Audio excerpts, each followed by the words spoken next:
दर्शकों ब्रेक बाद तुहाडा सब दा भरपूर स्वागत है। हुण आपां गलबात करन जा रहे हैं बड़ी ही वधिया खबर दी। सो जिस तरह कि पाकिस्तान के गुजरात जिले नाल संबंधित एक मुस्लिम परिवार ने दो पवित्र श्री गुरु ग्रंथ साहिब जी के जिहड़े सरूप ने गुरुद्वारा बाबे दी बेर सियालकोट विखे ने वो भेंट कीते और ये सरूप इस परिवार कोल पिछले लगभग 100 साल तो सन अते ये बड़े ही आदर मान नाल इन्हां दी जिहड़ी सेवा संभाल वो कर रहे सन। सो इस बारे आपां विचार चर्चा करन जा रहे हैं और नाल ही आपां गुरबाणी विचारां भी तुहाडे नाल सांझियां करांगे जो तुहाडे द्वारा भेजे गए जिहड़े मैसेज ने जिहड़े बड़े ही मान ते प्यार नाल सानूं भेजने वो भी तुहाडे नाल शेयर कीते जाणगे। सो असीं चाहांगे कि तुसीं साडे नाल इसे तरह ही बने रहना। देखण सुण लई लिखण लई तुहाडा सब दा बहुत बहुत शुक्रिया जी। राज साहब की कहना चाहोगे?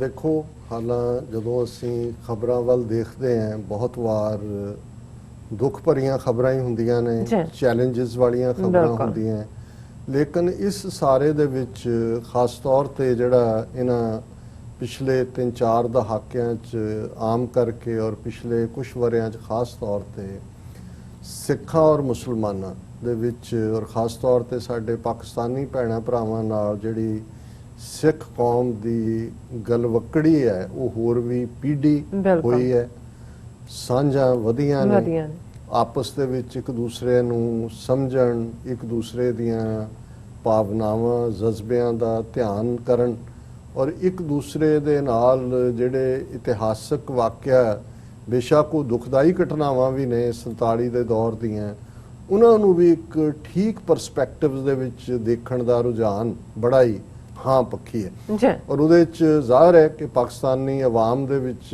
तां मुहब्बत की गल हमेशा ही रही, कई वरियां तो ये असीं सुणदे आए, पर एक चंगी गल है कि पाकिस्तान दे विच इमरान खान होरां दी अगवाई दे विच जिहड़ी हुकूमत बनी उस दी प्रायोरिटी भी माइनॉरिटीज़ दे राइट्स दी प्रोटैक्शन सी और माइनॉरिटीज़ दे विच सिख कौम दे हवाले नाल उन्हां ने खास तौर ते जिवें करतारपुर साहब दा कॉरीडोर 9 नवंबर 2019 ਨੂੰ खोलिया उसने एक बहुत खुशगवार माहौल भी सिरजा, 72 सालों की अरदास भी पूरी हुई और फिर जिवें अड अड टीमां जिहड़ियां ने वक्तन ब वक्तन जिहड़े जत्थियां दे रूप च जांदे ने उन्हां दे नाल जिहड़ा इजहार है प्यार दा वो भी अपने आप दे विच एक सबूत है कि ये सांझ कितनी मजबूत हो रही है और उहदे च आम आवाम दा और असीं TV 84 दे हवाले नाल बेशक 8 साल तो असीं इस नूं रन कर रहे हैं, लेकिन असीं पिछले 2-3 सालां दे विच देखिआ है कि जिस किस्म दा मुहब्बत दा प्यार दा अपणत दा इजहार और पार्टिसिपेशन और जदों मैं भी एड्रैस कर रहा हुंदा है जां डिस्कस कर रहा हुंदा है मैनूं इवें लग रहा हुंदा है जिस मुहब्बत नाल साडे पाकिस्तानी वीर भैणां सिखां नूं जिहड़ा प्यार दा इजहार खालिस्तान दी गल करदे ने और मैनूं भी ये हुंदा है कि जिवें मैं पाकिस्तान नूं हर फोरम ते डिफेंड कर रहा जिवें अपने मुल्क नूं डिफेंड कीता जांदा। सो ये एक उस सांझ चों ही पैदा हुंदा है जिहदे च कोई शक शुबा दी थां नहीं हुंदी और ये सिर्फ कोई सियासी गेम नहीं है जिवें असीं अज पहले सैगमेंट च डिस्कस कीता कि किवें कैनेडा दा एक थिंक टैंक जिहदे पिछे इंडियन लॉबी खड़ी है वो एक रिपोर्ट आ जांदे ने कि खालिस्तान है प्रोजेक्ट ऑफ पाकिस्तान, जे सचमुच पाकिस्तान दा प्रोजेक्ट हुंदा ते खालिस्तान ग्राउंड दे उत्ते हुण हुंदा।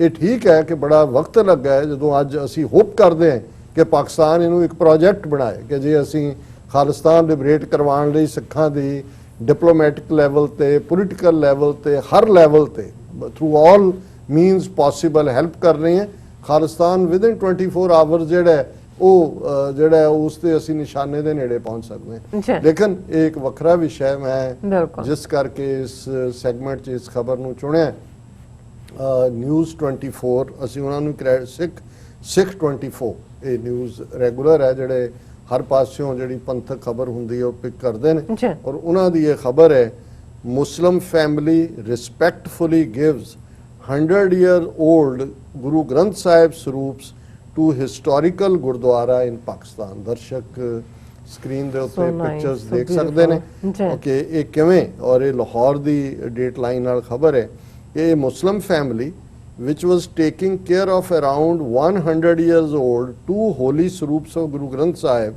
in Gujarat city of Pakistan today respectfully handed these Swaroops to the management of historic Gurdwara ਬਾਬੇ ਦੀ ਬੇਰ ਐਟ ਸਿਆਲਕੋਟ। ਜੀ ਸੋ ਹੁਣ ਇਹ ਗੁਜਰਾਤ ਦੀ ਫੈਮਿਲੀ 3 ਪੀੜ੍ਹੀਆਂ ਤੋਂ ਜਿਨ੍ਹਾਂ ਦੇ ਕੋਲ ਪੁਰਾਤਨ ਗੁਰੂ ਗ੍ਰੰਥ ਸਾਹਿਬ ਜਿਹੜੀ ਸਿੱਖ ਸਕ੍ਰਿਪਚਰ ਹੈ ਜੀ ਉਹਨਾਂ ਦੀ ਉਹ ਸੇਵਾ ਆਪਣੇ ਘਰ 'ਚ ਰੱਖ ਕੇ ਕਰਦੇ ਸੀ। ਜੀ ਜ਼ਾਹਰ ਹੈ ਤੀਸਰੀ ਜਨਰੇਸ਼ਨ ਉਹਨਾਂ ਨੂੰ ਅੱਗੋਂ ਬੱਚੇ ਕੋਈ ਬਾਹਰ ਚਲੇ ਗਏ ਹੋਣੇ ਨੇ, ਕੋਈ ਹੋਰ ਹੈ, ਨਹੀਂ ਤਾਂ ਇਸ ਕਿਸਮ ਦਾ ਫੈਮਿਲੀ ਐਸੈਟ ਖਜ਼ਾਨੇ। ਲੇਕਿਨ ਉਹਨਾਂ ਨੇ ਦੇਖਿਆ ਕਿ ਭਾਈ ਇਹਦੀ ਸ਼ਾਇਦ ਅਸੀਂ ਹੁਣ ਪੂਰੀ ਠੀਕ ਸੇਵਾ ਸੰਭਾਲ ਨਾ ਕਰ ਪਾਈਏ ਤੇ ਉਹਨਾਂ ਨੇ ਹਿਸਟੋਰੀਕਲ ਗੁਰਦੁਆਰਾ ਬਾਬੇ ਦੀ ਬੇਰ ਸਿਆਲਕੋਟ ਚ ਆ ਕੇ ਔਰ ਮੈਂ ਜਦੋਂ ਪਿਕਚਰ ਜਿਸ ਰਿਸਪੈਕਟ ਦੇ ਨਾਲ ਉਹਨਾਂ ਨੇ ਰੱਖਿਆ ਹੈ ਔਰ ਉਹਨਾਂ ਨੇ ਲਿਆਂਦਾ ਹੈ ਉਹ ਉਹਨਾਂ ਨੂੰ ਭੇਟ ਕੀਤੇ ਨੇ। ਫਿਰ ਉਹਨਾਂ ਨੇ ਕਿਹਾ ਕਿ ਵੀ 624 learned that as many as 3 generations of family have taken care of these Swaroops. After they brought these Swaroops to the Gurdwara, a ceremony was organized on the occasion. The Swaroops are accorded with a warm and zealous welcome as per Sikh traditions. While speaking on the occasion, a Muslim leader said, irrespective of policies of Pakistan's government, the people of this country stand with Sikh community. We will ensure that interests of the Sikh community will be safe. और सारे जिन्ने family दे और उन्हां दे नाल मुस्लिम dignitary सी उन्हां नूं सिरों पाओ जिहड़ा रोब ऑफ ऑनर हुंदा है और किरपान सॉर्ड जिहड़ा सिखां दी गिफ्ट हुंदा है गुरु वालों ਉਹ ਉਹਨਾਂ ਨੂੰ ਭੇਟ ਕੀਤਾ ਗਿਆ ਔਰ ਜਿਹੜੇ ਨੇ ਉਸ ਗੁਰਦੁਆਰਾ ਸਾਹਿਬ 'ਚ ਉਹਨਾਂ ਸਰੂਪਸ ਨੂੰ ਇੰਸਟਾਲ ਕੀਤਾ ਗਿਆ। ਹੁਣ ਇਹ ਮੈਂ ਸਮਝਦਾ ਵੀ ਆਪਣੇ ਆਪ 'ਚ ਇਹ 3 ਜਨਰੇਸ਼ਨਾਂ ਦੀ ਕੰਟੀਨਿਊਟੀ ਜ਼ਾਹਰ ਹੈ। 47 ਤੋਂ ਹੁਣ ਤੱਕ ਅਸੀਂ 72 ਸਾਲ ਦੀ ਗੱਲ ਕਰਦੇ ਹਾਂ, 20-25 ਸਾਲ ਦੀ ਜਨਰੇਸ਼ਨ ਹੁੰਦੀ ਹੈ। ਸੋ ਉਸ ਪੀਰੀਅਡ ਤੋਂ ਉਹਨਾਂ ਦਾ ਪਰਿਵਾਰ ਉਹਨਾਂ ਦੇ ਕਿਉਂਕਿ ਹੁਣ ਤਾਂ ਇਹਦਾ ਰੁਝਾਨ ਘਟ ਗਿਆ। ਗੁਰੂ ਗ੍ਰੰਥ ਸਾਹਿਬ ਉਰਦੂ ਸਕ੍ਰਿਪਟ ਦੇ ਵਿੱਚ ਵੀ ਅਰੈਬਿਕ ਸਕ੍ਰਿਪਟ ਦੇ ਵਿੱਚ ਵੀ ਛਪਦੇ ਸੀ। ਬਹੁਤ ਸਾਰੇ ਪੁਰਾਣੇ ਗੁਟਕੇ ਜਪਜੀ ਸਾਹਿਬ ਦੇ ਉਹ ਪੁਰਾਣੇ ਸਕ੍ਰਿਪਟ ਸੀ ਔਰ ਇੱਕ ਹੁਣੇ ਹੀ 2 ਹਫ਼ਤੇ ਪਹਿਲਾਂ ਐਸ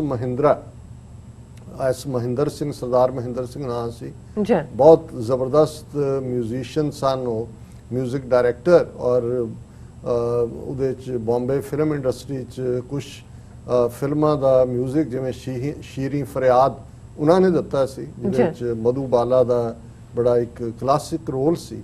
ਔਰ ਉਹਨਾਂ ਨੇ ਆਪਣੀ ਡੈਥ ਤੋਂ ਪਹਿਲਾਂ ਇੱਕ ਇੰਟਰਵਿਊ ਦੇ ਵਿੱਚ ਕਿਹਾ ਸੀ ਕਿ ਉਹਨਾਂ ਨੇ ਖੁਦ ਦੇਖਿਆ ਕਿ ਮਧੂਬਾਲਾ ਜਿਹੜਾ ਜਦੋਂ ਕਿਉਂਕਿ ਉਹਨਾਂ ਦੇ ਮਿਊਜ਼ਿਕ ਡਾਇਰੈਕਟਰ ਸੀ ਮੇਰੇ ਨਾਲ ਜਾਣਾ ਤੇ ਉਹਨਾਂ ਨੇ ਜਿਹੜਾ ਇੱਕ ਗੁਟਕੇ ਤੋਂ ਇੱਕ ਛੋਟੀ ਜਿਹੀ ਕਿਤਾਬ ਕਹਿੰਦਾ ਵੀ ਮੈਂ ਸਮਝਦਾ ਸੀ ਕਿ ਵੀ ਇਹ ਕੋਈ ਆਪਣੀ ਇਸਲਾਮਿਕ ਉਹਨਾਂ ਦੀ ਹੋਏਗੀ।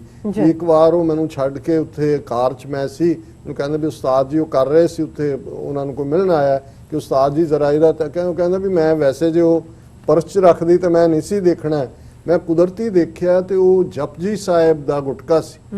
ਔਰ ਉਹ ਕਹਿੰਦੇ ਵੀ ਜਦੋਂ ਆਏ ਤੇ ਉਹ ਉਹਨਾਂ ਨੂੰ ਕਿਹਾ ਵੀ ਮੈਨੂੰ ਤਾਂ ਤੁਸੀਂ ਦੱਸਿਆ ਨਹੀਂ ਵੀ ਤੁਸੀਂ, ਕਹਿੰਦਾ ਵੀ ਨਹੀਂ ਮੇਰੇ ਮਨ ਦੇ ਵਿੱਚ ਮੈਨੂੰ ਇਹ ਜਿਹੜਾ ਜਦੋਂ ਤੋਂ ਮੈਂ ਕੀਤਾ ਮੇਰੇ ਮਨ 'ਚ ਇੱਕ ਬੜਾ ਚੈਨ ਇੱਕ ਸਕੂਨ ਹੁੰਦਾ ਹੈ।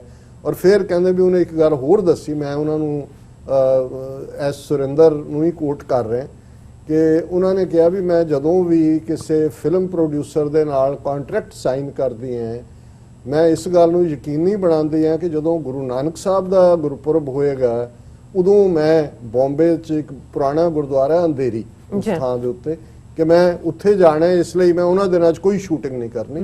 ਔਰ ਫਿਰ ਉਸ ਕਹਾਣੀ ਨੂੰ ਅੱਗੇ ਤੋਰਦਿਆਂ ਕਿਹਾ ਗਿਆ ਸੀ ਕਿ ਜਦੋਂ ਮਧੂਬਾਲਾ ਹਰ ਸਾਲ ਜਿਹੜਾ ਉੱਥੇ ਗੁਰਦੁਆਰੇ ਹੀ ਨਹੀਂ ਸੀ ਜਾਂਦੀ, ਸਾਰਾ ਜਿਹੜਾ ਲੰਗਰ ਦਾ ਖਰਚ ਹੈ ਉਹ ਕਰਦੇ ਸੀ। ਔਰ ਜਦੋਂ ਉਹਨਾਂ ਦੀ ਡੈਥ ਹੋਈ ਤੇ ਸੰਗਤ ਨੇ ਵਿਚਾਰ ਕੀਤੀ ਤੇ ਸੰਗਤ ਨੇ ਕਿਹਾ ਵੀ ਅਸੀਂ ਕਰਾਂਗੇ। ਫਿਰ ਉਹਨਾਂ ਦੇ ਫਾਦਰ ਮਧੂਬਾਲਾ ਦੇ, ਉਹਨਾਂ ਦਾ ਨਾਮ ਮੁਮਤਾਜ਼ ਬੇਗਮ ਸੀ ਅਸਲੀ, ਉਹ ਆਏ, ਉਹਨਾਂ ਨੇ ਕਿਹਾ ਜੀ ਇਹ ਮੈਂ ਅਜੇ ਮਰਿਆ ਤੇ ਮੈਂ ਉਹਦਾ ਬਾਪ ਹੈ ਔਰ ਅਗਲੇ ਕਿਉਂਕਿ 8 ਸਾਲ ਉਹ ਫਾਦਰ ਜਿਉਂਦੇ ਰਹੇ, ਉਹਨਾਂ ਨੇ ਕਿਹਾ ਜੋ ਔਰ ਉਹ ਐਸ ਮਹਿੰਦਰ ਕਹਿ ਰਹੇ ਸੀ ਐਸ ਸੁਰਿੰਦਰ ਕਿ ਵੀ ਤੁਸੀਂ ਅੱਜ ਵੀ ਜਾ ਕੇ ਦੇਖੋ ਜਦੋਂ ਉਹਨਾਂ ਦੇ ਫਾਦਰ ਦੀ ਵੀ ਵਾਲਦ ਦੀ ਵੀ ਡੈਥ ਹੋ ਗਈ, ਸੰਗਤ ਨੇ ਕਿਹਾ ਵੀ ਇਹ ਮਧੂਬਾਲਾ ਜਦੋਂ ਉਹ ਅਰਦਾਸ ਵੀ ਕਰਦੇ ਨੇ ਕਿ ਬਾਬੇ ਨਾਨਕ ਦੀ ਧੀ, ਤੁਸੀਂ ਗੱਲ ਸੁਣਾਉਂਦੇ ਮੇਰੇ ਲੂ ਕੰਡਾ ਹੋ ਹਾਂ ਕਿ ਵੀ ਉਹਨਾਂ ਨੇ ਕਿਹਾ ਵੀ ਸੰਗਤ ਨੇ ਫੈਸਲਾ ਕੀਤਾ ਕਿ ਹੁਣ ਜਦੋਂ ਤੱਕ ਸਾਡੀ ਹੋਂਦ ਰਹੇਗੀ ਇਹ ਗੁਰਦੁਆਰਾ ਰਹੇਗਾ, ਗੁਰੂ ਨਾਨਕ ਸਾਹਿਬ ਦੇ ਗੁਰਪੁਰਬ ਦੇ ਉੱਤੇ ਜਿਹੜਾ ਲੰਗਰ ਹੈ ਉਹ ਉਹਦੇ ਮੁਮਤਾਜ਼ ਬੇਗਮ ਮਧੂਬਾਲਾ ਦੇ ਨਾਂ ਤੇ ਹੁੰਦਾ। ਸੋ ਮੈਂ ਸਮਝਦਾ ਵੀ ਇਹ ਜਿਹੜੀਆਂ ਸਟੋਰੀਜ਼ ਜਿਹੜੀਆਂ ਲੁਕੀਆਂ ਹੋਈਆਂ ਕਿ ਕਿਸ ਹੱਦ ਤੱਕ ਪਿਆਰ ਮੁਹੱਬਤ ਸਾਂਝ ਹੈ। ਔਰ ਮੈਂ ਜਦੋਂ ਇਹ ਗੁਜਰਾਤ ਦੇ ਹਵਾਲੇ ਨਾਲ ਇਹ ਪਰਿਵਾਰ ਦਾ ਦੇਖਿਆ, ਮੈਂ ਕਿਹਾ ਵਾਹ, ਇਹ ਜਿਹੜਾ ਕਿ ਅਲਟੀਮੇਟਲੀ ਸਾਡੀਆਂ ਸਾਂਝਾਂ ਦੀ ਜ਼ਮੀਨੀ ਹਕੀਕਤ ਹੈ। ਜੀ ਡਾਕਟਰ ਸਾਹਿਬ, ਟਾਈਮ ਤੇ ਹੋ ਗਿਆ, ਸਾਡੇ ਕੋਲ ਮੈਸੇਜ ਪੜਨ ਦਾ ਤਾਂ ਟਾਈਮ ਨਹੀਂ ਹੈਗਾ। ਮੈਂ ਚਾਹਾਂਗੀ ਤੁਸੀਂ ਸਿੱਧਾ ਹੀ ਅੱਜ ਦੇ ਵਿਚਾਰ ਤੇ ਚਲੇ ਜਾਓ। ਅਸੀਂ ਆਪਣੇ ਦਰਸ਼ਕਾਂ ਕੋਲ ਮਾਫੀ ਮੰਗਦੇ ਹਾਂ। ਅੱਜ ਈਵਨ ਕਿਉਂਕਿ ਜਦੋਂ ਅਸੀਂ ਦੇਸੀ ਮਹੀਨਿਆਂ ਦੀ ਗੱਲ ਕਰਦੇ ਹਾਂ, ਇਹਨਾਂ ਨਾਵਾਂ ਤੋਂ ਸਾਡੇ ਲਹਿੰਦੇ ਪੰਜਾਬ ਦੇ ਵੀਰ ਭੈਣਾਂ ਵੀ ਵਾਕਿਫ ਨੇ ਜੀ। ਔਰ ਜੇਠ ਹਾੜ ਤੱਪੇ ਤੇ ਸਾਵਣ ਭਾਦੋ ਵਸੇ। ਜੇਠ ਹਾੜ ਵੀ ਨਿਕਲ ਗਿਆ, ਸਾਵਣ ਭਾਦੋ ਵਸਦਾ ਭਾਵੇਂ ਹੈ, ਪਰ ਹੁਮਸ ਬੜੀ ਹੁੰਦੀ ਹੈ। ਔਰ ਅੱਜ ਪਹਿਲਾ ਦਿਨ ਹੈ ਅੱਸੂ ਦਾ। ਅੱਸੂ ਦਾ ਮਹੀਨਾ ਜਿਹੜਾ ਕਿ ਵਿੰਟਰ ਤੋਂ ਪਹਿਲਾਂ ਜਿਹੜਾ ਹੈ, ਜਿਹਨੂੰ ਪਤਝੜ ਵੀ ਕਿਹਾ ਜਾਂਦਾ ਹੈ ਮਹੀਨਾ, ਲੇਕਿਨ ਇਸ ਦੇ ਵਿੱਚ ਮੌਸਮ ਦੇ ਵਿੱਚ ਹਲਕੀ ਠੰਡ ਦੀ ਸ਼ੁਰੂਆਤ ਹੁੰਦੀ ਹੈ। ਗਰਮੀ ਦਾ ਐਟਲੀਸਟ ਐਂਡ ਹੁੰਦਾ ਹੈ, ਬਾਕੀ ਵੇਰੀ ਕਰਦਾ ਹੈ ਕੰਟੀਨੈਂਟ ਵਾਈਜ਼। ਪਰ ਪੰਜਾਬ ਦੇ ਹਵਾਲੇ ਨਾਲ ਜਦੋਂ ਅਜੇ ਕਲਾਈਮੇਟ ਚੇਂਜ ਦੀ ਬਿਮਾਰੀ ਨਹੀਂ ਸੀ ਤੇ ਘੱਟੋ ਘੱਟ ਇਹ ਕੁਦਰਤੀ ਸਾਡੇ ਮੌਸਮ ਸਨ। ਸੋ ਇਸ ਦੀ ਸ਼ੁਰੂਆਤ ਔਰ ਗੁਰੂ ਗ੍ਰੰਥ ਸਾਹਿਬ ਦੇ ਵਿੱਚ ਦੋ ਜਿਹੜੇ ਬਾਣੀਆਂ ਨੇ, ਹਿਮਜ਼ ਨੇ, ਉਹ 12 ਮਹੀਨਿਆਂ ਨੂੰ ਆਧਾਰ ਬਣਾ ਕੇ ਗੁਰੂ ਸਾਹਿਬਾਨ ਨੇ ਉਚਾਰੀਆਂ ਨੇ। ਔਰ 12 ਮਹੀਨੇ ਜ਼ਾਹਰ ਹੈ ਚੇਤ, ਵਿਸਾਖ, ਜੇਠ, ਹਾੜ, ਸਾਵਣ, ਭਾਦੋ, ਅੱਸੂ, ਕੱਤਕ, ਮੱਘਰ, ਪੋਹ, ਮਾਹ, ਫੱਗਣ, ਇਹ 12 ਮਹੀਨੇ ਨੇ। ਔਰ ਅੱਜ ਅੱਸੂ ਦਾ, ਔਰ ਇਹਦੇ ਤੇ ਹੀ ਗੁਰੂ ਨਾਨਕ ਸਾਹਿਬ ਨੇ ਰਾਗ ਤੁਖਾਰੀ ਦੇ ਵਿੱਚ ਜਿਹੜਾ ਹੈ ਉਹ ਉਪਦੇਸ਼ ਕੀਤਾ ਹੈ, ਸਰਮਨ ਕੀਤਾ ਹੈ। ਔਰ ਗੁਰੂ ਅਰਜਨ ਸਾਹਿਬ ਨੇ 12ਵਾਂ ਮਾਝ ਦੇ ਵਿੱਚ, ਔਰ ਜਿਹੜੇ 12ਵਾਂ ਮਾਝ ਹੈ ਉਹਦਾ ਕਿਉਂਕਿ ਜ਼ਿਆਦਾ ਸਿੰਪਲ ਹੈ, ਆਸੁਨ ਪ੍ਰੇਮ ਉਮਾਹੜਾ ਕਿਉਂ ਕਿਤ ਮਿਲਿਆ ਹਰ ਜਾਏ, ਲੇਕਿਨ ਉਹੀ ਸੈਪਰੇਸ਼ਨ ਦੀ ਪੈਂਗ, ਰੱਬ ਨਾਲੋਂ ਵਿਛੜੀ ਰੂਹ ਨੇ ਕਿਵੇਂ ਰੱਬ ਦੇ ਨਾਲ ਮਿਲਣਾ। ਔਰ ਰਾਗ ਤੁਖਾਰੀ ਦੇ ਵਿੱਚ ਗੁਰੂ ਨਾਨਕ ਸਾਹਿਬ ਦੀ ਬਾਣੀ ਨੂੰ ਅਸੀਂ ਵਿਚਾਰਦੇ ਹਾਂ। ਔਰ ਇਹ ਹੈ ਕਿ ਅਸੁਨ ਆਓ ਪਿਰਾ ਸਾ ਧਨ ਝੂਰ ਮੁਈ, ਤਾਂ ਮਿਲਿਆ ਪ੍ਰਭ ਮੇਲੇ ਦੂਜੇ ਭਾਏ ਖੁਈ, ਝੂਠ ਵਿਗੁੱਤੀ ਤਾਂ ਪਿਰ ਮੁੱਤੀ, ਕੁਕੈ ਕਾਹ ਸੇ ਫੁੱਲੇ, ਆ ਗਏ ਕਾਮ ਪੀਛੇ ਰੁੱਤ ਜਾਡਾ, ਦੇਖ ਚਲਤ ਮਨ ਡੋਲੇ, ਦੈ ਦਿਸ ਸਾਖ ਹਰੀ ਹਰਿਆਵਲ, ਸਹਿਜ ਪੱਕੈ ਸੋ ਮੀਠਾ, ਨਾਨਕ ਅਸੁਨ ਮਿਲੋ ਪਿਆਰੇ, ਸਤਗੁਰ ਭਏ ਬਸੀਠਾ। ਹੁਣ ਇਸ ਦੇ ਵਿੱਚ ਜਿਹੜਾ ਮੈਟਾਫਰ ਹੈ, ਅਲੰਕਾਰ ਹੈ, ਐਡਜੈਕਟਿਵ ਹੈ, ਉਹ ਹੈ ਕਿ ਇੱਕ ਪਤਨੀ, ਵਾਈਫ ਆਪਣੇ ਪਿਆਰੇ ਕੋਲੋਂ, ਆਪਣੇ ਪਤੀ ਕੋਲੋਂ ਜਿਹੜੀ ਵਿਛੜੀ ਹੈ, ਕਿਉਂਕਿ ਜਦੋਂ ਵੀ ਰੂਹ ਦੀ ਰੱਬ ਦੇ ਨਾਲ ਮੇਲ ਦੀ ਗੱਲ ਹੁੰਦੀ ਹੈ ਤੇ ਫਿਰ ਇਹ ਅਲੰਕਾਰ ਹੁੰਦਾ ਹੈ ਕਿ ਭਾਈ ਵਿਛੋੜਾ ਔਰ ਖੁਸ਼ੀ ਹੈ ਵਸਲ, ਬਿਲਕੁਲ ਮਿਲਣਾ। ਕਿ ਅਸੁਨ ਆਓ ਪਿਰਾ ਸਾ ਤਨ ਝੂਰ ਮੁਈ, ਕਿ ਹੇ ਮੇਰੇ ਪਿਆਰੇ, ਅੱਸੂ ਦਾ ਮਹੀਨਾ ਆ ਗਿਆ, ਹੇ ਮੇਰੇ ਪ੍ਰੀਤਮ, ਹੇ ਮੇਰੇ ਪਿਆਰੇ, ਹੇ ਮੇਰੇ ਲਾਲਨ, ਆ ਕੇ ਮੈਨੂੰ ਮਿਲੋ, ਨਹੀਂ ਤਾਂ ਮੈਂ ਝੂਰ ਕੇ ਮਰ ਜਾਵਾਂਗੀ। ਮੈਂ ਝੂਰ ਰਹੀ ਹਾਂ, ਵਿਛੋੜੇ ਦੀ ਪੀੜ ਨੂੰ ਸਹਿ ਰਹੀ ਹਾਂ। ਤਾਂ ਮਿਲੀ ਹੈ ਪ੍ਰਭ ਮੇਲੇ ਦੂਜੇ ਭਾਏ ਖੁਈ। ਹੁਣ ਇਸ 'ਚ ਉਹਦਾ ਆਨਸਰ ਵੀ ਦਿੱਤਾ ਹੈ ਕਿ ਭਾਈ ਤੂੰ ਤਾਂ ਵਿਛੜੀ ਕਿਉਂਕਿ ਤੂੰ ਦੂਜੇ ਪਾਸੇ ਦੀ ਜ਼ਿੰਦਗੀ ਜੀ ਰਹੀ ਸੀ, ਪਿਆਰੇ ਦੇ ਮੇਲ ਤੋਂ ਤੂੰ ਖੁੰਝ ਗਈ। ਖੁਈ ਹੈ ਖੁੰਝ ਗਈ। ਜੇ ਤੂੰ ਦੂਸਰੀ ਮਾਇਆ ਦੀ ਦੁਨੀਆ ਛੱਡ ਦੇਵੇਂ ਤੇ ਆਪਣੇ ਪਿਆਰੇ ਦੇ ਗਲ ਜਿਹੜਾ ਤੂੰ ਲੱਗ ਸਕਦੀ ਹੈ, ਉਸ ਨਾਲ ਮਿਲ ਸਕਦੀ ਹੈ। ਹੁਣ ਦੂਜੇ ਪਾਏ ਲੱਗੇ ਕੀ ਹੈ, ਝੂਠ ਵਿਗੁੱਤੀ ਤਾਂ ਪਿਰ ਮੁੱਤੀ, ਕੁੱਕੈ ਕਾਹ ਸੇ ਫੁੱਲੇ, ਕਿ ਵੀ ਮੁੱਤੀ ਹੁੰਦਾ ਛੱਡ ਦੇਣ, ਕਿ ਵੀ ਤੂੰ ਕਿਉਂਕਿ ਝੂਠ 'ਚ ਫਸੀ, ਰੂਹ ਨੂੰ ਕਿਹਾ ਕਿ ਤੂੰ ਝੂਠੇ ਮਾੜੇ ਕੰਮਾਂ 'ਚ ਪਈ, ਰੱਬ ਤੋਂ ਵਿੱਥ ਪੈ ਗਈ ਤੇ ਤੇਰਾ ਹਾਲ ਉਵੇਂ ਹੀ ਹੋ ਗਿਆ ਜਿਵੇਂ ਇਹਨਾਂ ਮਹੀਨਿਆਂ ਦੇ ਵਿੱਚ ਅੱਸੂ ਦੀ ਰੁੱਤੇ ਦਰਿਆਵਾਂ ਕੰਢੇ ਜਿਹੜੀ ਪਿਲਛੀ ਤੇ ਕਾਈ, ਇਹ ਘਾਹ ਹੈ, ਵਾਈਲਡ ਗ੍ਰਾਸਿਸ ਨੇ, ਉਹਨਾਂ ਨੂੰ ਫੁੱਲ ਪੈਂਦੇ ਨੇ, ਕਿ ਵੀ ਜਿਵੇਂ ਇਹ ਉਗਦੇ ਨੇ, ਤੇਰੇ ਅੰਦਰੋਂ ਅਸਲੀ ਰੱਬ ਦੇ ਪਿਆਰ ਦਾ ਫੁੱਲ ਨਹੀਂ ਖਿੜਿਆ। ਇਹ ਉਵੇਂ ਹੀ ਹੈ ਜਿਵੇਂ ਕਾਂ ਕੰਗਿਆਰੀ ਅਸੀਂ ਕਹਿੰਦੇ ਹਾਂ, ਕਿਉਂਕਿ ਤੂੰ ਮਾਇਆ ਦੇ ਵਿੱਚ ਰੱਤੀ ਹੋਈ ਹੈ। ਆ ਗਿਆ ਕਾਮ ਪਿੱਛੇ ਰੁੱਤ ਜਾਡਾ, ਦੇਖ ਚਲਤ ਮਨ ਡੋਲੇ, ਕਿ ਤੂੰ ਕਾਮ ਪਿਛਲਾ ਮਹੀਨਾ ਭਾਦੋ ਦਾ ਜਿਹੜਾ ਬਿਲਕੁਲ ਹੁਸੜ ਹੁੰਦਾ ਹੈ, ਉਹਨੂੰ ਕਾਮ ਕਹਿੰਦੇ ਨੇ ਲਿਟਰਰੀ ਲੈਂਗੁਏਜ, ਕਿ ਵੀ ਪਿੱਛੇ ਜਿਹੜਾ ਮਹੀਨਾ ਗੁਜ਼ਾਰਿਆ ਉਹ ਹੁਮਸ ਵਾਲਾ ਸੀ। ਰੁੱਤ ਜਾਡਾ, ਜਾਡਾ ਸਰਦੀ ਨੂੰ ਕਹਿੰਦੇ ਨੇ, ਜਾੜਾ ਵੀ ਕਹਿੰਦੇ ਨੇ, ਕਿ ਵੀ ਹੁਣ ਅੱਗੋਂ ਠੰਡ ਆਉਣ ਵਾਲੀ ਹੈ, ਦੇਖ ਚਲਤ ਮਨ ਡੋਲੇ, ਕਿ ਵੀ ਤੂੰ ਪਿਛਲਾ ਵੀ ਗਵਾਇਆ, ਅਗਲਾ ਵੀ ਹੈ ਔਰ ਘਬਰਾਹਟ ਵੀ ਹੈ। ਇਹ ਸਾਰੇ ਦਹਿ ਦਿਸ ਸਾਖ ਹਰੀ ਹਰਿਆਵਲ ਸਹਿਜ ਪੱਕਾ ਸੋ ਮਿੱਠਾ। ਇੱਕ ਪਾਸੇ ਵਿਛੋੜਾ ਹੈ ਤੇ ਇੱਕ ਪਾਸੇ ਰੱਬ ਨਾਲ ਮਿਲੀਆਂ ਉਹ ਰੂਹਾਂ ਨੇ, ਜਿਹੜੀ ਹਰਿਆਵਲ ਚਾਰ ਚਫੇਰੇ, ਜਿਨ੍ਹਾਂ ਨੇ ਰੱਬ ਦੇ ਉੱਤੇ ਭਰੋਸਾ ਸਿਦਕ ਕੀਤਾ, ਜਿਹਨੂੰ ਅਸੀਂ ਕਹਿੰਦੇ ਆ ਸਹਿਜ ਪੱਕੇ ਸੋ ਮਿੱਠਾ, ਕਿ ਜਿਹੜਾ ਹੌਲੀ ਹੌਲੀ ਪੱਕਦਾ ਹੈ। ਕਿਉਂਕਿ ਰੱਬ ਦਾ ਰਸਤਾ ਓਵਰਨਾਈਟ ਨਹੀਂ ਹੁੰਦਾ, ਹੁੰਦੀ ਤਾਂ ਫਿਰ ਵੀ ਭਾਵੇਂ ਤੁਸੀਂ ਲੱਗੇ ਵੀ ਰਹੋ ਫਿਰ ਵੀ ਉਹਦੀ ਰਹਿਮਤ ਨਾਲ ਹੁੰਦਾ ਹੈ। ਪਰ ਇਹ ਇਵੇਂ ਹੀ ਹੈ ਜਿਹਨੂੰ ਭਾਈ ਵੀਰ ਸਿੰਘ ਨੇ ਕਿਹਾ ਸੀ, ਲੱਗਾ ਹੈ ਤੋ ਲੱਗਾ ਰਹੋ ਹਰਦਮ, ਕਦੀ ਨਾ ਡੋਲ, ਲਗਾ ਰਹੇ ਤੋ ਲੱਖ ਕਾ, ਹਟੇ ਤੋ ਕੌਡੀ ਮੋਲ, ਕਿ ਤੁਰੇ ਰਹੋ ਤੁਰੇ ਰਹੋ। ਔਰ ਇਹੀ ਗੁਰੂ ਸਾਹਿਬ ਯਾਦ ਕਰਵਾਉਂਦੇ ਨੇ, ਦਹਿ ਦਿਸ ਸਾਖ ਹਰੀ ਹਰਿਆਵਲ ਸਹਿਜ ਪੱਕਾ ਸੋ ਮਿੱਠਾ, ਨਾਨਕ ਅਸੁਨ ਮਿਲੋ ਪਿਆਰੇ, ਸਤਗੁਰ ਭੈ ਵਸੀਠਾ।